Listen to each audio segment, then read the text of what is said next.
আল বাত্তানির জনম, আল কিন্দির জনম, আল ফারাবির জনম, ইবনুল হায়সামের জনম, ইবনুল ইসহাকের জনম, আল বেরুনির জনম, আবু আলী ইবনে রুশ, আবু আলী ইবনে সারাই শাকির জনম, ইবনে রুশ মালিকির জনম মুসলমানদের ভিতরে হয়েছে।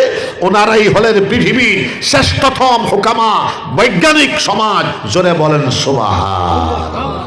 আমি প্রায় বছর বলি, আবু আলী ইবনে সারাই শাকি চিকিৎসা বিজ্ঞান সম্পর্কে পুস্তক রচনা করেছেন 100জি। আশিফা চিকিৎসা বিজ্ঞানের দ্বিতীয় বিশ্বকোষ লিখেছেন আল কানুন, 1,00,000 পৃষ্ঠা। জোরে বলেন সুবহানাল্লাহ।